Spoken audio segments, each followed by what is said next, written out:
No jantar de família, eu disse que estava prestes a dar à luz, e meus pais só responderam com deboche: pega um táxi, estamos ocupados. Eu saí dali dirigindo com dor, indo para o pronto-socorro sozinha. Uma semana depois, minha mãe apareceu batendo na porta dizendo que queria ver o bebê, e eu respondi: que bebê? Eu tenho 27 anos, trabalho como freelancer em marketing e moro em Austin, Texas. Meu marido, Harrison, tem 29 anos e é engenheiro de software sênior. A gente leva uma vida boa, tranquila, principalmente porque mantém nosso círculo bem pequeno.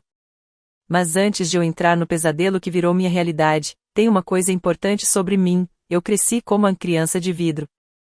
Se você não conhece esse termo, é basicamente isso: eu era a filha invisível, a independente, a que não dava trabalho, o que facilitou meus pais a concentrarem toda a atenção, dinheiro e afeto na minha irmã mais nova, Valerie. Ela tem 25 anos, mas para eles sempre foi como uma princesa frágil, incapaz de fazer qualquer coisa sozinha, alguém que precisava de tapete vermelho até para respirar. Era uma sexta-noite, no fim de setembro. Eu estava bem grávida, faltando 3 semanas para o parto. Harrison estava preso no centro da cidade, no trabalho, no meio de uma migração de servidores que virou emergência e ninguém podia sair enquanto tudo não estabilizasse. Então eu mesma dirigi uns 25 minutos até Round Rock para um jantar na casa dos meus pais. Eu nem queria ir. Tudo em mim gritava para ficar em casa, pedir comida e descansar os tornozelos inchados. Mas minha mãe, Beatrice, tinha insistido a semana inteira, dizendo que eu precisava estar lá porque Valerie ia levar o novo namorado, Dominique, para conhecermos a família. Dominique tinha 32 anos, dirigia um carro mais caro do que minha faculdade inteira, e não parava de falar do tal startup dele de tecnologia. Ele era exatamente o tipo de homem que meus pais idolatravam. Meu pai, Gregory, e minha mãe sempre foram obcecados por aparência. Moravam num bairro bom, mas viviam se apertando para manter uma imagem de riqueza que não era tão sólida assim. Eles viam Valerie como a grande aposta deles, e Dominique como o prêmio perfeito. Entrar naquela sala de jantar parecia cena ensaiada de teatro, todo mundo exagerando nos papéis. A mesa estava posta com a porcelana cara da minha mãe, aquela que só aparecia em Natal ou quando ela queria impressionar alguém. No centro, um assado enorme, rodeado de purê e vagem.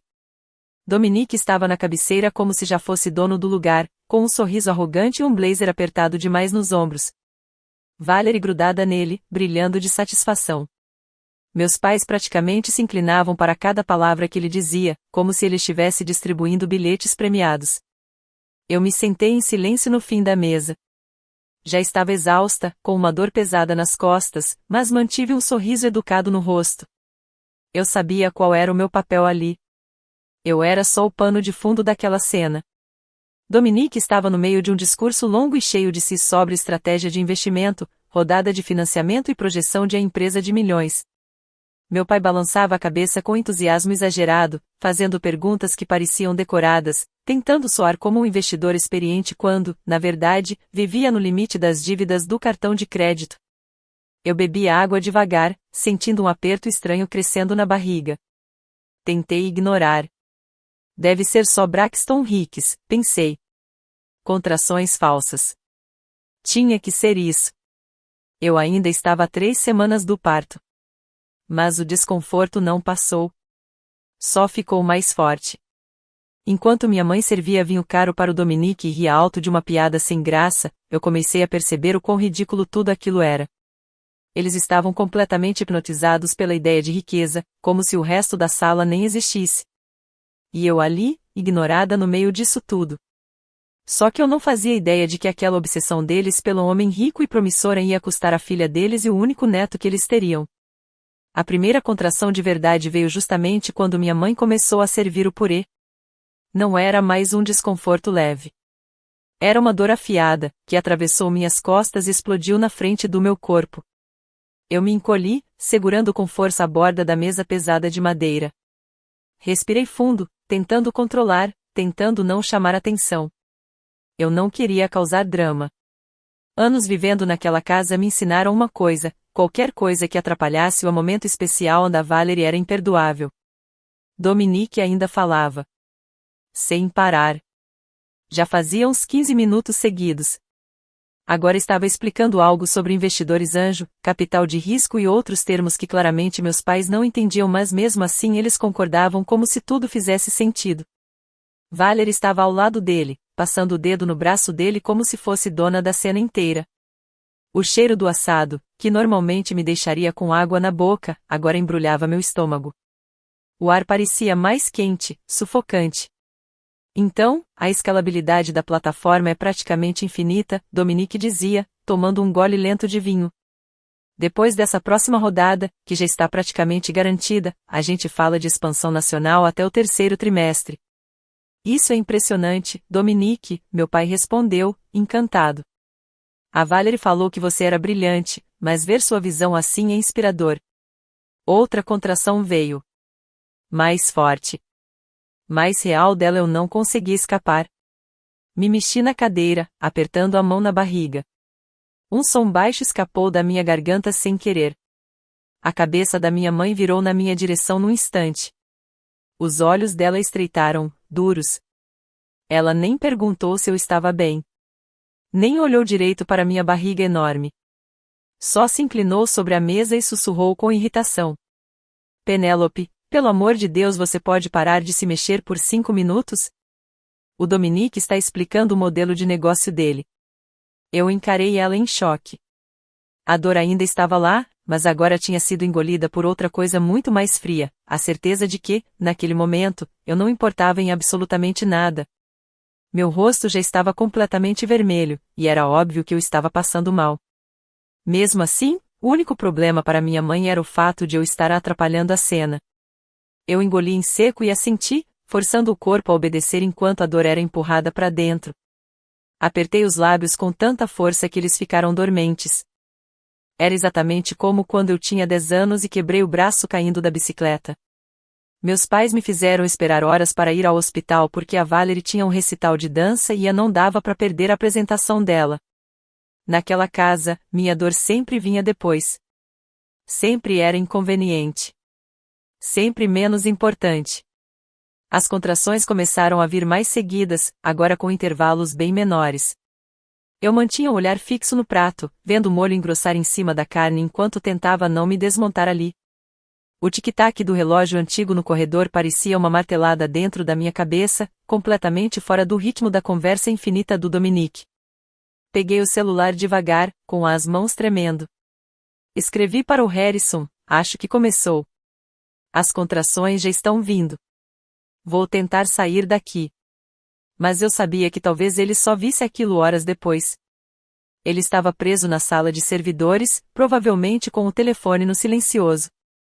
Eu estava sozinha numa mesa cheia de gente da minha própria família e nunca tinha me sentido tão isolada. Olhei para minha irmã na esperança de ver qualquer coisa, um olhar, um sinal de preocupação, qualquer traço de humanidade. Mas a Valerie só revirou os olhos, claramente irritada com o fato de eu estar respirando demais e estragando a estética do jantar perfeito dela. A dor física só piorava, mas o pior era outra coisa, a percepção de que eu estava sentada numa mesa com estranhos que só tinham o meu DNA em comum. E então tudo desabou. 5 minutos depois, o Dominique ainda falava sobre investimentos quando eu ouvi um estalo seco, inconfundível, dentro de mim, seguido imediatamente por um calor repentino e líquido se espalhando pela minha roupa e pela cadeira. Minha bolsa estourou. Ali mesmo. No meio do jantar com roast beef e vinho caro. O pânico veio na hora, frio e cortante. Não era falso trabalho de parto. Era real. E estava acontecendo 3 semanas antes do previsto.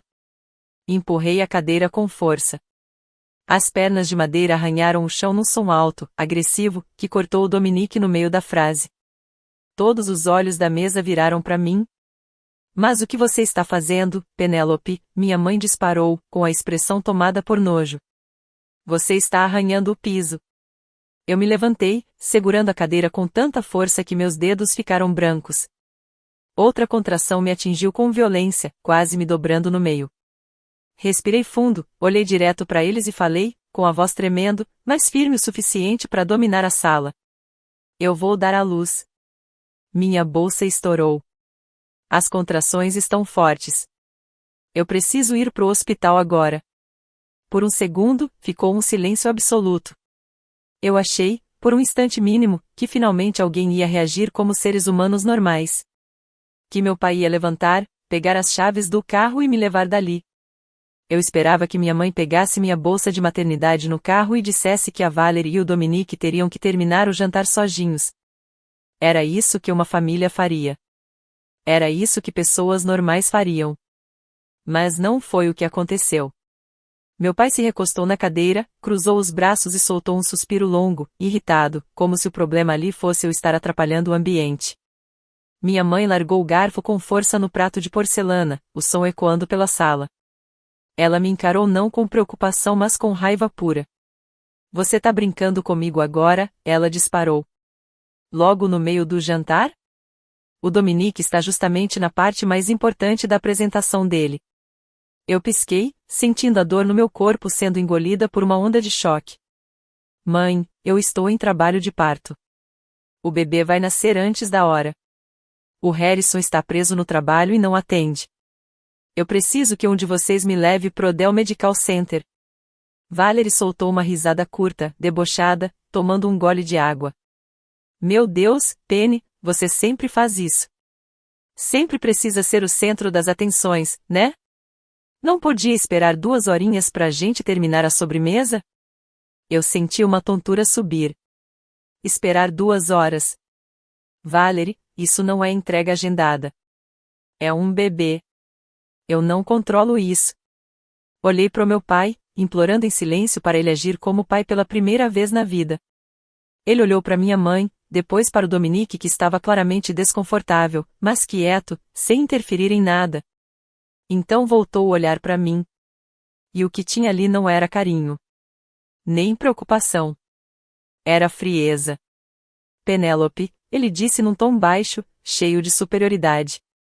Esse jantar é essencial para o futuro da Valerie. A startup do Dominique pode mudar tudo para essa família. Estamos discutindo um investimento sério agora. Não dá para largar tudo por causa do seu péssimo timing. Ele pegou a taça de vinho, tomou um gole e soltou a frase que ficou marcada em mim como ferro em brasa. Pega um táxi. Estamos ocupados. A sala girou. Pega um táxi. Estamos ocupados. Aquilo doeu mais do que qualquer contração. Eles estavam escolhendo um pitch de um empreendedor promissor com um sorriso ensaiado em vez da própria filha. Em vez do próprio neto lutando para nascer. Foi tão absurdo, tão errado, que por um segundo eu fiquei estranhamente lúcida. Não chorei. Não gritei. Só entendi. Naquele momento, eu não tinha paz.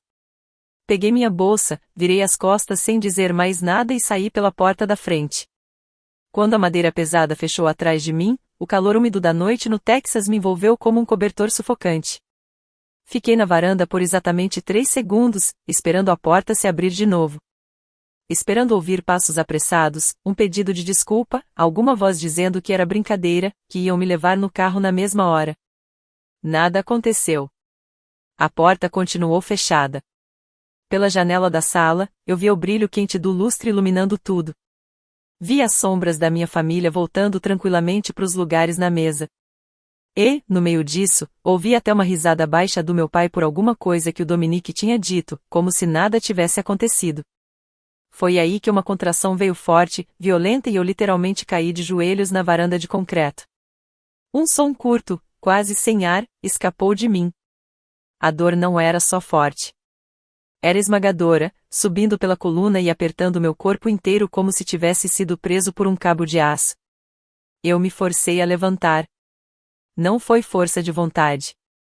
Foi instinto. Adrenalina pura tomando conta. Arrastei meu corpo até o carro na garagem, andando de um jeito desajeitado, pesado, com a roupa grudada no corpo de suor e líquido amniótico. Entrar no banco do motorista foi uma batalha. Cada movimento parecia rasgar alguma coisa por dentro.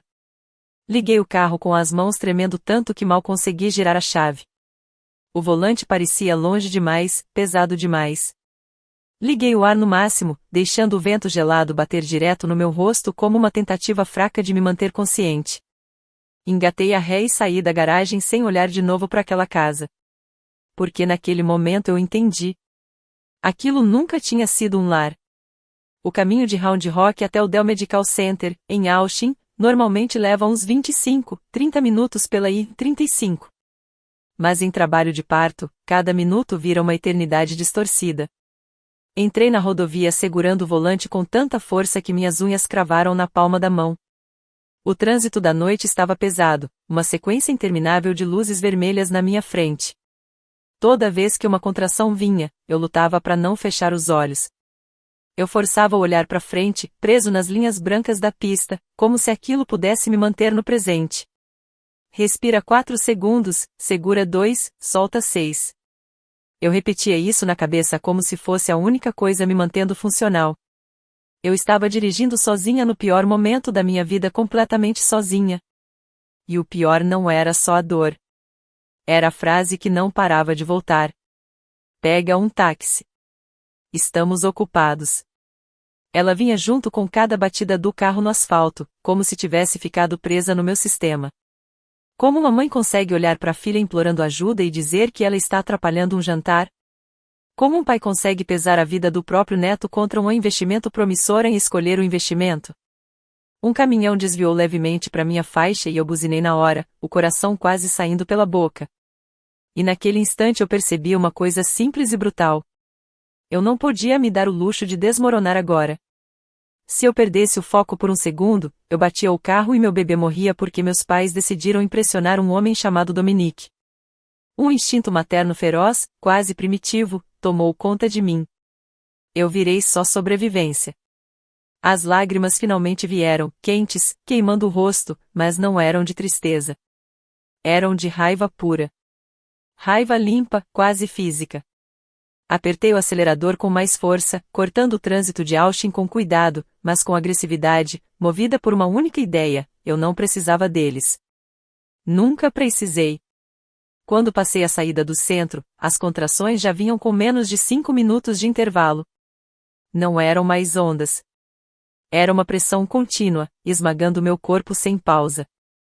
Eu precisava de alguém para me manter presa na realidade antes que eu apagasse. Apertei o comando de voz no volante. Ligar para Jasmine. Jasmine é minha melhor amiga. A gente se conheceu na faculdade, e ela sempre foi mais irmã para mim do que a própria Valerie. O telefone tocou 2 vezes. Oi, Penny, o que foi? Ela atendeu, tranquila, com TV ao fundo. Desan, eu consegui dizer, ofegante. Outra contração travou minha fala. Eu tô em trabalho de parto. Tô dirigindo na I-35. Tô quase chegando no hospital. Teve um barulho forte do outro lado, como se ela tivesse derrubado alguma coisa. Você enlouqueceu? Por que você tá dirigindo? Cadê o Harrison? Cadê seus pais? Você não tava na casa deles? Harrison tá preso no trabalho, telefone desligado, eu falei, desviando o carro enquanto a dor atravessava minhas costas. E meus pais, eles se recusaram a me levar. Disseram para eu pegar um táxi porque eu tava atrapalhando a apresentação do Dominique. Eu vim dirigindo. Eles fizeram o quê? A voz dela mudou na hora. De preocupação para uma fúria absoluta. Penny, isso é doentio. Sério. Doentio. Eu juro que eu vou. Des. Não, me escuta. Olha pra estrada. Respira. Eu já tô indo pro Dell Medical. Tô a 15 minutos. Vou te encontrar na entrada da emergência. Tá, eu sussurrei, chorando de novo, mas dessa vez era outra coisa também, alívio. Só de alguém acreditar em mim. Vou desligar para ligar pro escritório do Harrison, ela disse rápido. Se precisar, eu tiro ele de dentro daquele servidor, nem que seja à força. Só chega viva, Penélope. Não morre, tá me ouvindo? A ligação caiu. Eu segurei o volante mais firme ainda e saí da rodovia, entrando nas ruas finais rumo ao complexo médico. A placa azul brilhante de emergência do Dell Medical Center parecia um farol no meio da noite. Eu entrei meio desgovernada na área de desembarque, coloquei o carro no parque e deixei o motor ligado. Nem pensei em guincho. Nem em multa. Nada disso existia mais. Desapertei o cinto, peguei minha bolsa e abri a porta. Minhas pernas pareciam feitas de chumbo. Eu praticamente saí me arrastando, segurando na lateral do carro para não cair. Um segurança me viu na hora. Os olhos dele arregalaram e ele já começou a gritar por uma cadeira de rodas. Em segundos, 2 enfermeiras vieram correndo pela porta automática. Calma, a gente tá com você, uma delas disse, segurando meus braços com firmeza e me ajudando a sentar. De quanto em quanto tempo estão as contrações? Menos de 5 minutos eu consegui responder, com a voz quebrada, enquanto me dobrava de dor. Minha bolsa estourou faz 1 hora. Eles me levaram rápido pelo corredor branco e estéril da triagem, tudo luz forte, tudo som distante. Enquanto me colocavam nos aparelhos e começavam a preparar tudo, cortando minhas roupas para o procedimento, as portas da sala se abriram de repente. Eu virei a cabeça, esperando ver a Jasmine. Mas era o Harrison. Ainda estava com o crachá do trabalho pendurado no pescoço, a camisa social toda amassada e suada, o rosto desesperado. Jasmine realmente tinha conseguido falar com a recepção do prédio dele. Penny, ele gritou, vindo direto para mim e segurando minha mão com as 2 dele. Me desculpa, eu tô aqui. Eu tô aqui com você. Eu olhei para ele. Ele estava sem fôlego, com os olhos cheios de lágrimas, claramente em pânico por mim. E quando eu apertei a mão dele de volta, senti uma onda forte de alívio atravessar a dor. Eu tinha chegado. Eu estava segura. E quando os médicos entraram dizendo que eu já estava totalmente dilatada e era hora de fazer força, uma verdade me atingiu de um jeito estranho e profundo. Minha família não estava em Round Rock, jantando como se nada tivesse acontecido. Minha família estava ali, segurando minha mão. Os próximos minutos viraram horas quebradas em pedaços de dor, luz forte e vozes ao redor. O parto não é delicado, é bruto, intenso, quase primitivo. É o corpo sendo levado ao limite. Mas com o Harrison ali, tudo mudava de tom. Ele não soltou minha mão em nenhum momento. Ele limpava meu rosto suado, me dava gelo para mastigar entre as contrações e repetia, baixinho, que eu estava indo bem, que ele estava orgulhoso de mim, que eu conseguia. Jasmine chegou pouco depois de me levarem para a sala de parto. Ela ficou do lado de fora, encostada no corredor, mandando atualizações pro Harrison por mensagem para não atrapalhar os médicos. Era a forma dela de estar ali sem invadir. Quando chegou o momento final, o mundo inteiro se reduziu ao som do meu próprio coração batendo forte nos ouvidos. E então veio outro som. Um choro alto, agudo, vivo, um grito que cortou o ar estéril do hospital e mudou tudo em um segundo. É um menino, o médico disse, sorrindo por trás da máscara. Limparam ele rapidamente e colocaram direto no meu peito. Ele era pequeno, vermelho, perfeito, com um cabelo escuro que lembrava o Harrison. No instante em que sentiu minha pele, parou de chorar. As mãozinhas fecharam devagar, como se já soubessem onde era o lugar dele. Eu olhei para ele e senti algo dentro de mim se partir e se reconstruir ao mesmo tempo. Foi uma onda absurda de amor, forte demais para caber no corpo. Harrison se inclinou sobre mim, encostando a testa na minha, chorando sem tentar esconder. As lágrimas dele caíam no meu rosto. Ele é perfeito, Penny, você conseguiu, você foi incrível. Nas primeiras horas depois, tudo ficou em silêncio. Os enfermeiros diminuíram as luzes. O barulho dos aparelhos virou só um fundo distante, quase como uma respiração da sala. E o que tinha acontecido naquela noite parecia algo muito longe dali. Eu fiquei observando meu filho dormir, vendo o peito dele subir e descer tão devagar. E ali, alguma coisa muito forte nasceu dentro de mim. Um instinto bruto, quase primitivo. Eu era mãe agora. Meu único trabalho era proteger aquele ser minúsculo de qualquer coisa que pudesse machucar ele. E foi nesse exato pensamento que a lembrança do jantar voltou, como um flash desconfortável. A mesa posta, o cheiro da carne, o som das taças, a expressão do meu pai dizendo para eu chamar um táxi como se eu fosse um incômodo qualquer. Eu olhei pro meu bebê. Tentei imaginar uma única situação no universo inteiro em que ele viesse até mim em desespero, precisando de ajuda e eu escolhesse ouvir um estranho falando sobre dinheiro. Não fazia sentido. Era desumano. A felicidade do nascimento começou a se misturar com uma clareza fria, dura. A versão de mim que sempre aceitava ser invisível morreu naquela sala de parto. E no lugar dela ficou outra pessoa. Alguém que, se fosse preciso, incendiaria o mundo inteiro para proteger aquele menino. Era por volta das 2 da manhã quando a bolha de silêncio do quarto finalmente foi quebrada. O bebê dormia no bercinho ao lado da cama. Harrison estava na poltrona, tomando um café horrível de hospital. Eu estendi a mão até a mesa de cabeceira e peguei meu celular, só para ver as horas. A tela acendeu. Várias chamadas perdidas. Todas dos meus pais. Nenhuma mensagem perguntando se eu estava viva. Nenhuma pergunta sobre o bebê. Só ligações e 2 mensagens de voz. Meu estômago apertou de um jeito familiar, automático, como se o corpo já soubesse o que vinha antes mesmo de ouvir. Velhos hábitos morrem devagar. Uma parte de mim, aquela versão infantil e patética que ainda buscava a aprovação da minha mãe, queria acreditar que aquelas mensagens fossem um pedido de desculpas. Que talvez, depois de eu sair daquela casa daquele jeito, eles tivessem caído na real. Que talvez sentissem culpa. Harrison, meus pais deixaram mensagens de voz, eu disse, com a voz rouca. Ele largou o café na hora. O maxilar dele travou. Veio até a cama, pegou o celular com cuidado e falou num tom calmo. Você quer ouvir? Não precisa. Eu apago agora mesmo. Não, eu respondi rápido. Coloca no viva voz. Ele apertou a tela. A voz da minha mãe preencheu o quarto silencioso do hospital. Não tinha choro. Não tinha desespero. Era fria. Cortante. Irritada. Penélope, aqui é sua mãe. Já são 23h30. Seu pai e eu estamos profundamente decepcionados com a sua saída dramática hoje. A Valerie estava chorando. Você estragou completamente o clima do jantar e o Dominique teve que ir embora mais cedo por causa do constrangimento. Eu não entendo porque você sempre precisa fazer tudo girar em torno de você. O bebê nem estava previsto agora, você claramente teve só contrações de treinamento e exagerou para chamar atenção.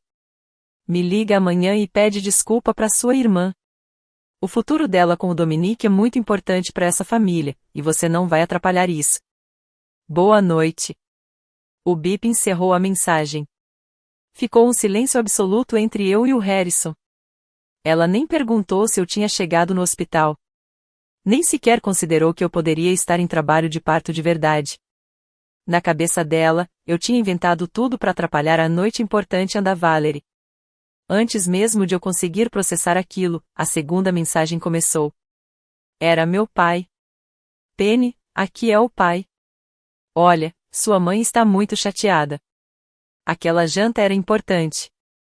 Estamos falando de estabilidade financeira, oportunidades reais de investimento com a empresa do Dominique. Você sabe como as coisas estão apertadas pra gente. Não dá pra você fazer uma crise hormonal e espantar um cara que pode resolver a vida da sua irmã e a nossa também. Espero que você conserte isso. Nos avisa quando parar de fazer drama. Bip. O silêncio depois disso não era só silêncio. Era pesado. Sujo. Como se o ar do quarto tivesse sido contaminado só pela voz deles. Eu não tinha paz. Eu tinha pessoas viciadas na própria ilusão de status, dispostas a jogar a filha grávida no chão para não perder uma oportunidade com um estranho qualquer. Harrison se levantou devagar. O rosto dele tinha mudado. Não era mais só raiva. Era algo frio, controlado, perigoso. Eu estava com ele há 7 anos e nunca tinha visto aquele olhar. Eles estão completamente fora da realidade, ele disse, a voz baixa, tremendo de raiva contida. Estão te culpando por uma emergência médica. Não perguntaram de você. Não perguntaram do próprio neto. Eles estão preocupados com o investimento. Eu olhei para as minhas mãos apoiadas no lençol do hospital. A voz saiu baixa, cansada. Meu pai falou que as coisas estão apertadas financeiramente e acho que eles estão tentando usar o Dominique como uma saída, como um resgate mesmo. Eles estão desesperados, Harrison. Mas isso não muda nada. Não justifica o que fizeram comigo. Eles me deixaram dirigir na estrada em trabalho de parto ativo. Engoli seco. Eu podia ter batido. A gente podia ter morrido.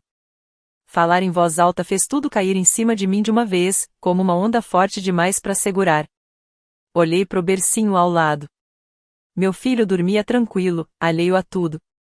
E só de imaginar minha mãe perto dele, aquela energia manipuladora, sufocante, meu corpo inteiro rejeitou a ideia. E pensar no meu pai olhando para ele como se fosse um incômodo me deu náusea. Harrison sentou na beira da cama e segurou meu rosto com as duas mãos. Penny, olha para mim. Você nunca mais volta para aquela casa. Eles nunca mais chegam perto de você ou do nosso filho. Chega. Eu fiquei anos vendo eles te tratando como se você fosse menor, e fiquei quieto porque você pediu. Mas acabou. O que eles fizeram hoje passou de qualquer limite. Meus olhos encheram de lágrimas, mas dessa vez não era dor. Era alívio. Eu assenti devagar. Eu sei, eu também não volto mais. Harrison pegou meu celular sem nem perguntar. Simplesmente começou a mexer. Vou bloquear sua mãe e seu pai, a Valerie também. Eu só observava. Toque. Bloquear. Toque. Bloquear. A cada contato removido, era como se algo pesado fosse se soltando do meu peito. Uma sensação estranha, quase de luto. Como se eu estivesse enterrando não eles, mas a versão deles que eu sempre quis que existisse. Os pais que eu gostaria de ter tido. Os que eu merecia. Pronto, ele disse, jogando o celular na mesa, de tela para baixo. Em seguida, pegou o dele e fez o mesmo. Um por um. Se quiserem falar com a gente, não vão conseguir. Para mim, eles acabaram, Penny. Eu me encostei nos travesseiros e respirei fundo, tremendo. Era estranho depois de 27 anos, não precisar mais pensar em agradar, evitar conflito, pisar em ovos por causa da Valerie. E se eles surtarem quando perceberem que foram bloqueados? Eu perguntei baixo, já conhecendo minha mãe o suficiente para isso. Ela não aceitava silêncio. Para ela, limite era afronta. Harrison olhou para o nosso filho dormindo e depois voltou para mim. Os olhos dele estavam duros, firmes. Eles podem fazer o show que quiserem, vai bater numa parede. E se aparecerem na nossa casa, eu resolvo. Você só se recupera e cuida do nosso bebê. Ele respirou fundo. Agora somos uma família. Só nós três. Fechei os olhos, sentindo o cansaço finalmente me puxar para baixo. A guerra não tinha começado ali. Mas naquele momento, a ponte entre nós já tinha sido queimada. A gente tinha simplesmente apagado aquilo da existência. Como se tivesse sido varrido do mapa. Mas, no fundo, eu sabia que pessoas tóxicas não desaparecem em silêncio. Elas não sabem como soltar o controle. Meus pais iam perceber que tinham perdido um alvo favorito deles e quando isso acontecesse, a situação ia ficar feia. Eu só não sabia ainda até onde eles eram capazes de ir para defender a própria versão distorcida da realidade. 3 dias depois, trouxemos nosso filho para casa. Entrar no nosso apartamento silencioso, iluminado pelo sol, simples parecia atravessar uma fronteira. Era como chegar num lugar seguro depois de sobreviver a uma tempestade. A gente tinha passado pelo caos na I-35, pela dor do parto, e principalmente pela pior parte de todas, encarar que minha família biológica era, no fundo, emocionalmente doente. A recuperação física já é pesada por si só. O corpo quebrado, hormônios desregulados, noites praticamente sem dormir, tentando aprender a cuidar de um recém-nascido com a mente em colapso de exaustão. Mas a recuperação emocional era outra história. E como bloqueamos os números deles, meus pais e a Valerie perceberam rápido que tinham perdido o acesso direto a mim. E gente assim não lida bem com silêncio. Quando não conseguem mais controlar a narrativa, eles entram em pânico. E no caso da Beatrice e do Gregory, o pânico virou ataque. Sem poder ligar ou mandar mensagem cobrando desculpas por eu estragar o jantar, eles foram para a única coisa que ainda tinham, internet. Começou numa terça à tarde. Eu estava no sofá, amamentando meu filho, quando meu celular vibrou com uma notificação de rede social. Alguém tinha comentado numa foto pública minha antiga. Abri achando que era algum amigo da faculdade me parabenizando. Mas não era. Era um perfil sem foto, sem seguidores, com um nome aleatório cheio de letras sem sentido. O comentário dizia: é triste ver como algumas pessoas deixam hormônios da gravidez transformarem elas em monstros egoístas. Estragar um jantar de família e fazer cenas só porque a irmã mais nova finalmente encontrou um homem bem-sucedido. Você deveria ter vergonha de tratar seus pais assim depois de tudo que eles fizeram por você. Meu coração disparou.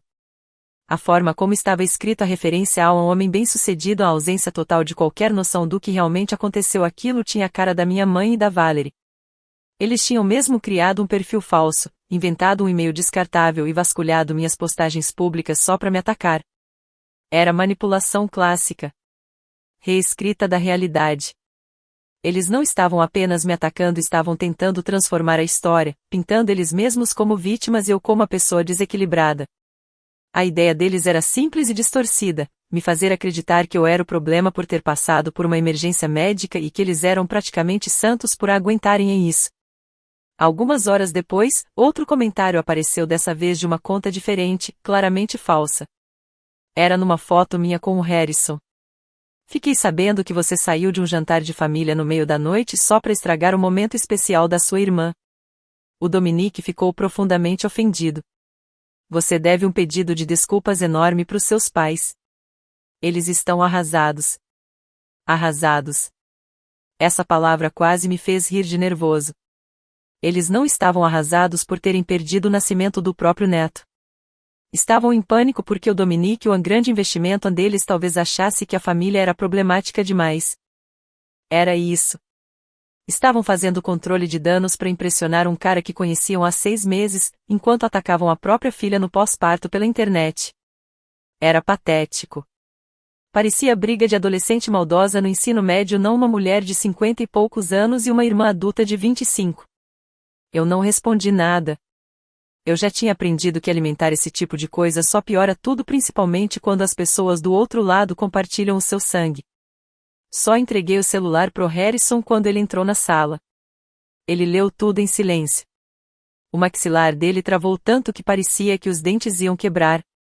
Eles não param, eu disse baixo, sentindo o cansaço voltar como uma onda.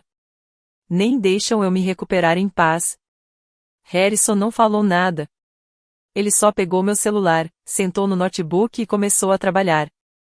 Sendo engenheiro de software, ele sabia exatamente o que fazer. Nas 2 horas seguintes, ele bloqueou cada canto das minhas redes sociais. Deixou tudo no nível máximo de privacidade agora, ninguém via meu nome sem minha aprovação. Derrubou os perfis falsos, bloqueou os IPS, apagou comentários, fechou todas as brechas possíveis. E depois fez o mesmo com as próprias contas. Quando terminou, ele me devolveu o celular. Pronto, ele disse firme. Acabou. Eles não têm mais acesso nenhum a você. Não veem nada. Não comentam nada. Não chegam nem perto da sua vida digital. Você tá segura, Penny? Eles não encostam mais na gente aqui. Eu olhei para ele sentindo uma gratidão difícil de explicar. O Harrison não me pedia para relevar. Não me pedia para ser maior nem para fingir que nada estava acontecendo. Ele enxergava o perigo e simplesmente eliminava ele. Sem negociação. Sem culpa. Sem hesitação. E a diferença entre a família que me criou e a família que eu tinha escolhido ficou ainda mais clara no dia seguinte. Os pais do Harrison, Calvin e Loretta, vieram de Dallas conhecer o neto. Eu estava nervosa de um jeito quase automático. Era estranho receber gentileza sem precisar me defender.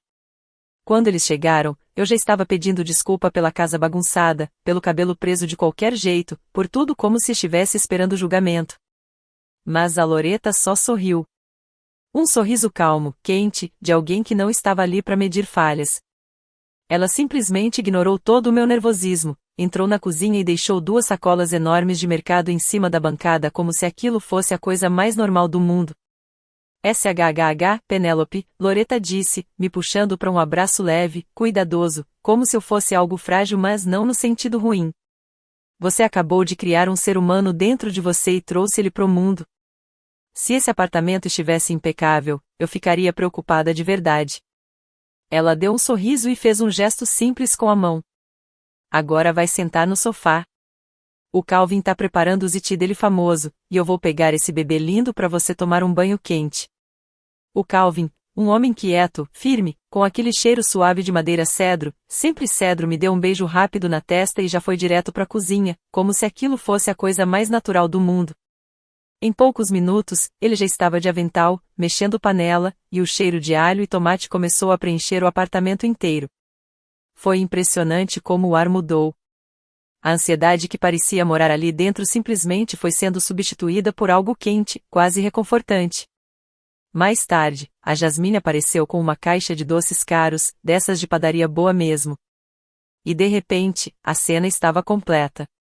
A gente ficou na sala, comendo o jantar enquanto o Calvin embalava meu filho no braço da poltrona, com calma, como se tivesse feito aquilo a vida inteira. A Loretta perguntava como eu estava de verdade e escutava. Sem interromper. Sem puxar tudo para ela. Só escutava. A Jasmine fazia todo mundo rir até doer a barriga, contando histórias absurdas do trabalho. Não tinha tensão. Não tinha disputa. Ninguém tentando parecer mais rico, mais inteligente ou mais importante.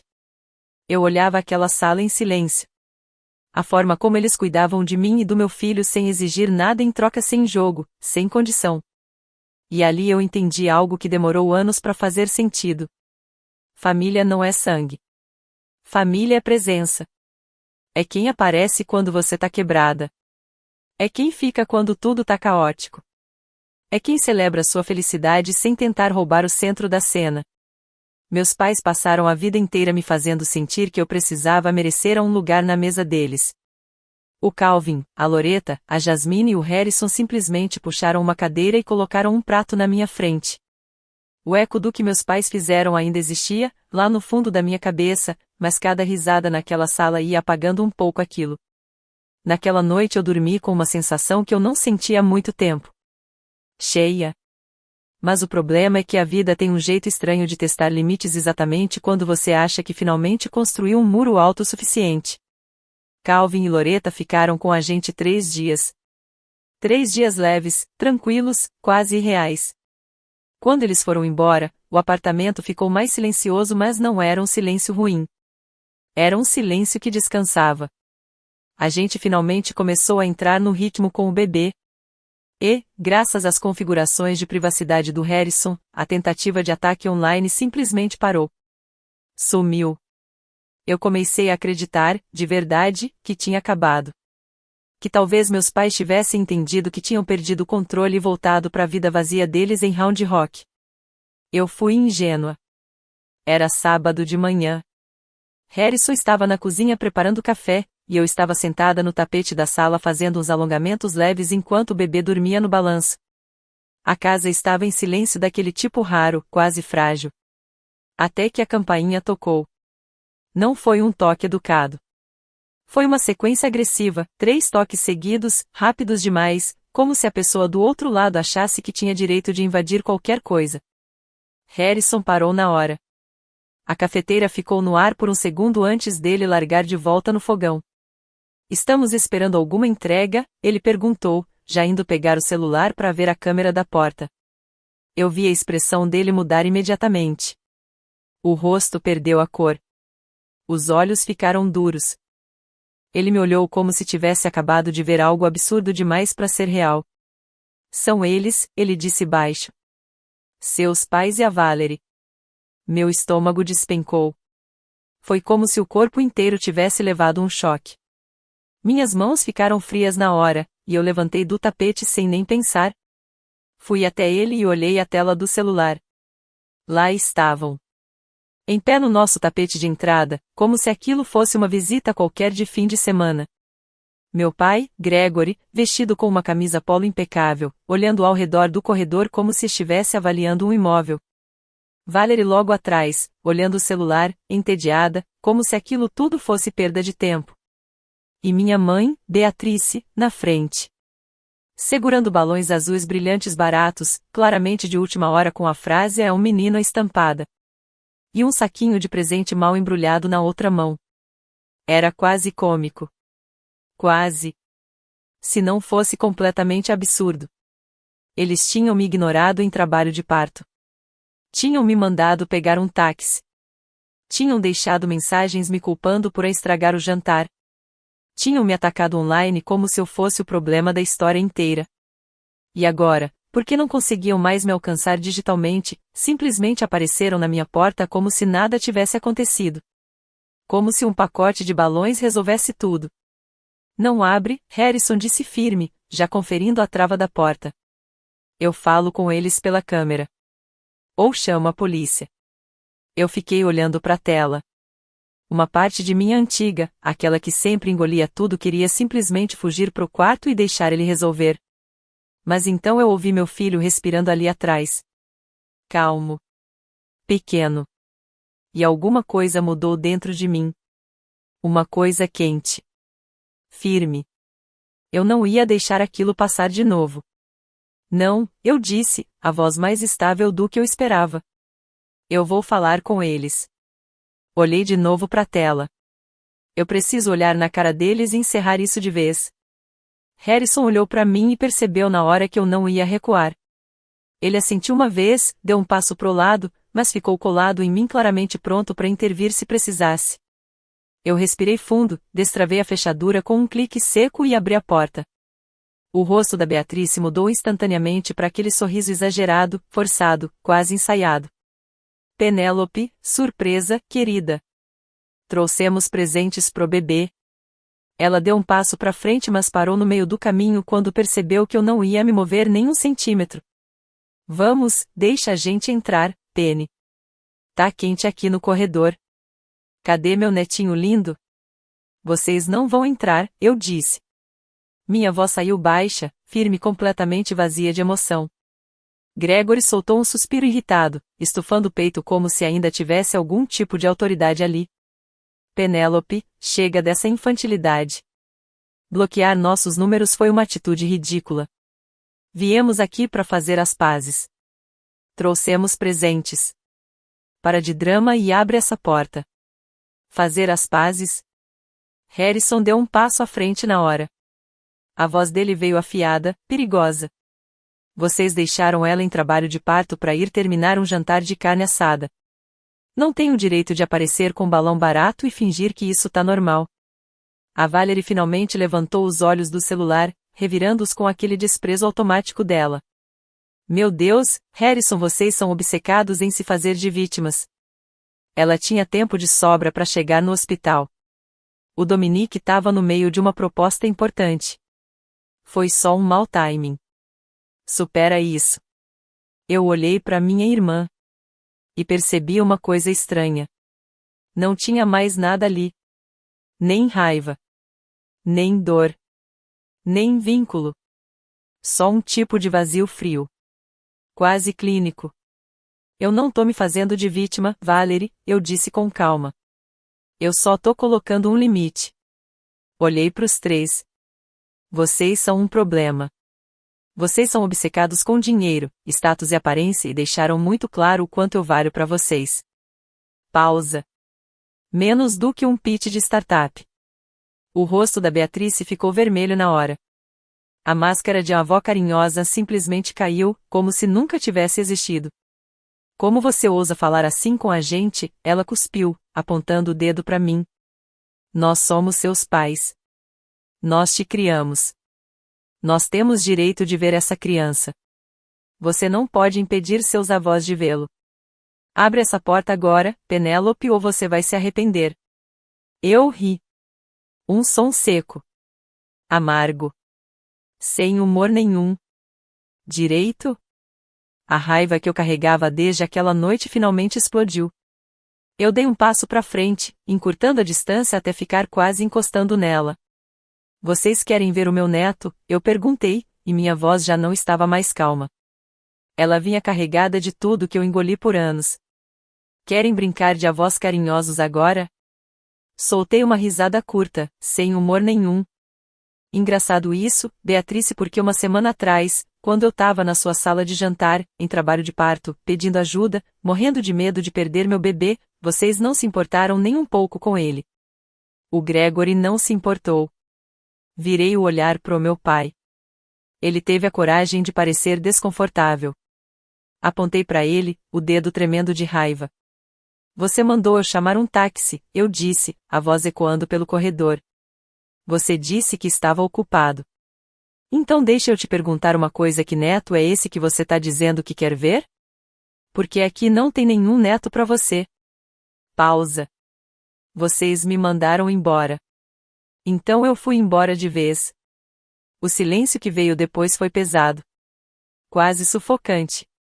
A Beatriz abriu a boca, mas não saiu nada. Nenhuma justificativa. Nenhuma desculpa. Só o vazio daquilo tudo batendo de volta nela. E foi aí que o Harrison deu um passo à frente. A mão dele pousou no meu ombro.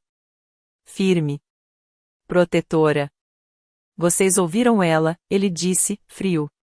Aqui não existe família para vocês. Peguem isso e vão embora. E se vocês aparecerem aqui de novo ou tentarem contato com a minha esposa, eu vou chamar a polícia de Austin por invasão e assédio. Não é um pedido. É um aviso. O Gregor olhou para ele, depois para mim.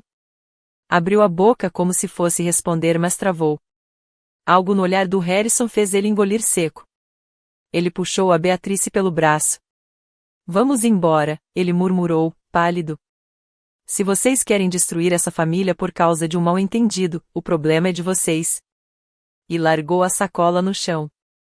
A Valerie já tinha virado e praticamente corrido pro elevador, claramente só querendo sair dali antes que piorasse. A Beatriz me lançou um último olhar. Cheio de veneno. E foi embora. Eu não esperei o elevador fechar. Entrei de volta em casa e bati a porta com força. O som ecoou pelo apartamento inteiro. Girei a chave. Clique. Aquele som simples foi a coisa mais bonita que eu já tinha ouvido. Encostei as costas na porta e soltei um suspiro tremido. Minhas pernas estavam fracas. Mas pela primeira vez em 27 anos eu não me sentia presa. O corte tinha sido definitivo. E o mais estranho é que, depois disso, o silêncio não doeu. Ele curou. Nos meses seguintes, não veio mais nada. Nenhuma mensagem. Nenhuma tentativa. Nenhuma invasão disfarçada de carinho. A ameaça de polícia foi suficiente. E, pela primeira vez, a nossa vida virou o que deveria ter sido desde o começo: calma. Eu e o Harrison colocamos tudo no lugar. Nosso filho. Nosso trabalho. E as pessoas que realmente importavam. Dizem que o karma tem um senso de timing bem irônico. Era meados de abril, uns 7 meses depois do nascimento do meu filho. Eu estava num café no centro, almoçando com a Jasmine. Meu notebook aberto na mesa, eu ainda terminando uma campanha de marketing para um cliente, enquanto ela mexia no chá gelado dela com aquela cara de quem claramente tinha novidade quente para contar. Então ela começou, se inclinando para frente com um brilho específico no olhar. Encontrei a antiga vizinha dos seus pais no mercado ontem. A Mr. Ziggins, lá da rua deles. Eu parei de digitar na hora. Dei um gole no café. Pronto, lá vem. O que andam dizendo em Round Rock? A Jasmine colocou o copo na mesa e abriu um sorriso enorme, quase satisfeito. Penny, a casa inteira desmoronou. Eu franzi a testa. Como assim? Ela se inclinou ainda mais, claramente se divertindo com a própria história. Lembra do Dominique? O gênio da tecnologia, futuro milionário? Lembro. Era tudo mentira. Eu fiquei alguns segundos sem reação. Mentira como? Mentira do tipo golpe mesmo, ela disse, quase animada demais. A startup dele não existia de verdade. Era fumaça. Ele não tinha tecnologia nenhuma. Só pegava dinheiro de investidores, pagava salário alto para ele mesmo, alugava carro de luxo para parecer rico e a empresa não entregava absolutamente nada. Eu me encostei na cadeira. Aquilo começou a fazer sentido de um jeito estranho e amargo. E os investidores começaram a pedir auditoria alguns meses atrás, ela continuou. Aí tudo desabou. Ele declarou falência, sumiu do mapa, largou a Valerie e fugiu para não responder por fraude. Eu fiquei olhando para ela em silêncio por um momento. A ironia era quase absurda. Meus pais tinham destruído o relacionamento comigo para idolatrar um homem que, no fim das contas, era só um golpe bem montado. Caramba, eu soltei baixo. Eu sabia que ele era vazio, mas não imaginava que era literalmente uma fraude inteira. E a Valerie? Perguntei. A Jasmine respirou fundo, como se estivesse guardando a parte mais pesada para depois. Ficou pior. Meu estômago já começou a apertar. Lembra do seu pai falando que as coisas estavam apertadas financeiramente? E das tais oportunidades de investimento no jantar? Eu congelei um pouco. Não me diz. Pois é, ela disse, séria agora. Segundo a Mr. Ziggins, seus pais fizeram um segundo empréstimo com a casa para investir pesado na empresa dele. Eles acharam que estavam entrando no início do próximo grande boom da tecnologia. Eu não disse nada. Quando Dominique sumiu, o dinheiro sumiu junto. O silêncio ficou pesado entre nós. Eles estão prestes a perder a casa em Round Rock, ela completou. E a Valerie voltou para morar com eles porque tá atolada em dívida de cartão tentando bancar o estilo de vida dele. Eles estão completamente destruídos, Penny. Financeira e socialmente. A garçonete colocou nossas saladas na mesa. Eu fiquei ali, olhando pro prato, esperando sentir alguma coisa parecida com satisfação, talvez até vingança emocional. Eu achei que ia sentir vontade de comemorar a queda deles. Mas, sinceramente, o que veio foi outra coisa, um peso estranho, quase uma pena profunda. Eles acabaram sendo vítimas da própria ganância.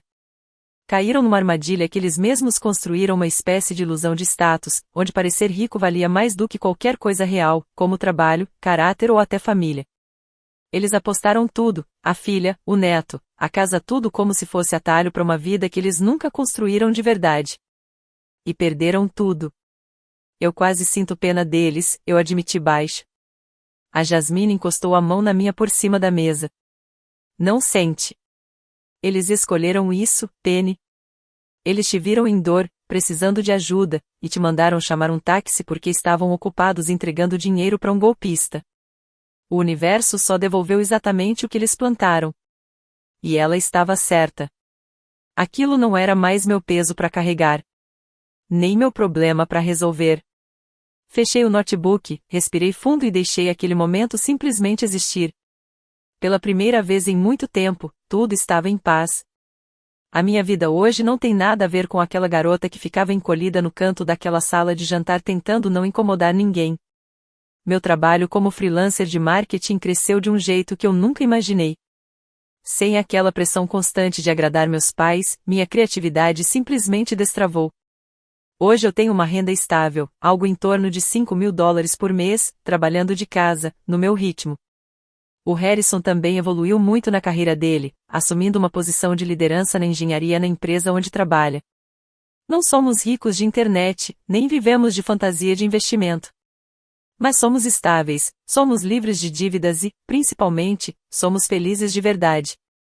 Nosso filho deu os primeiros passos recentemente. Uma bagunça de risadas e energia pela casa. O Calvin e a Loretta vieram comemorar, e passamos o fim de semana inteiro no quintal, fazendo churrasco e tirando fotos sem parar. Quando eu olho para ele, não vejo trauma. Não vejo passado pesado. Eu vejo um começo.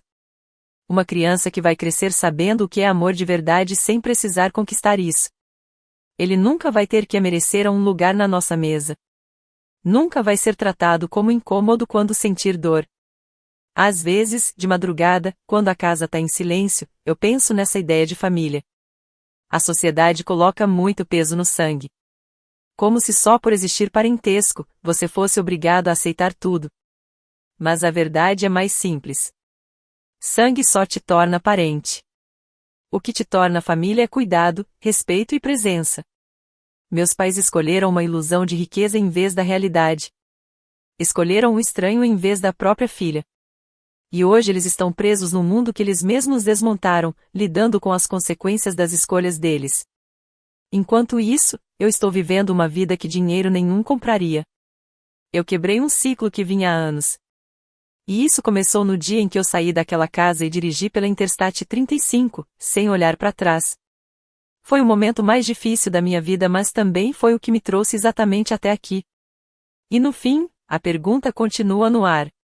Eu estaria errada por fechar a porta para minha própria família depois de tudo que fizeram, ou foi exatamente isso que protegeu meu filho? O que você teria feito no meu lugar?